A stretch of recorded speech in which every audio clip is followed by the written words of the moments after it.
Математика пәні тақырыбы шамалар мен амалдар орындау. Бұл сызғыш. Сызғышпен ұзындықты өлшейді.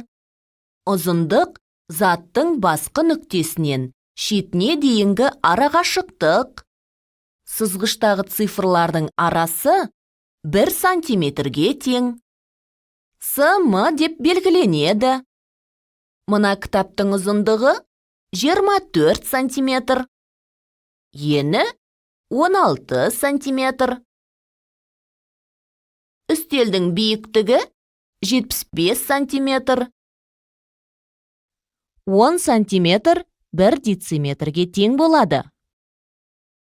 75 сантиметрді 7 дециметр және 5 сантиметр деп айтуға болады. Кітап шкафының биіктігі 2 метр. 100 сантиметр 1 метрді құрайды.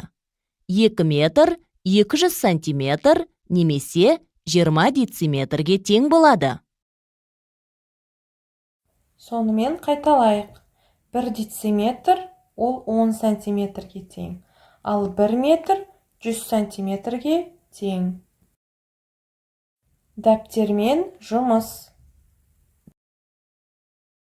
Дәптерімізге бүгінгі күнді жазамыз. Қазанның 21-і үй жұмысы. Бірінші тапсырма сантиметрмен өрнекте.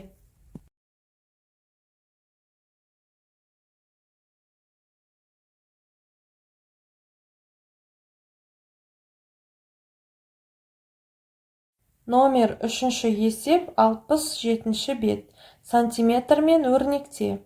Мысалы, 1 дециметр 8 сантиметр. Ол тең 18 сантиметрге. Яғни 1 дециметр дегеніміз ол 10 сантиметр.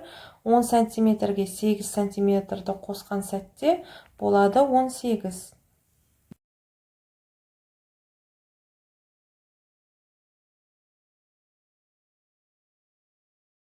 Номер 4, 67-ші бет. Есепте. Мысалы, 1 дециметр 2 сантиметр азайту 8 сантиметр. 1 дециметр 2 сантиметр дегеніміз ол 12 сантиметрге тең. 12 сантиметрдан азайтамын 8 сантиметрді. Мәні болады 4 сантиметр.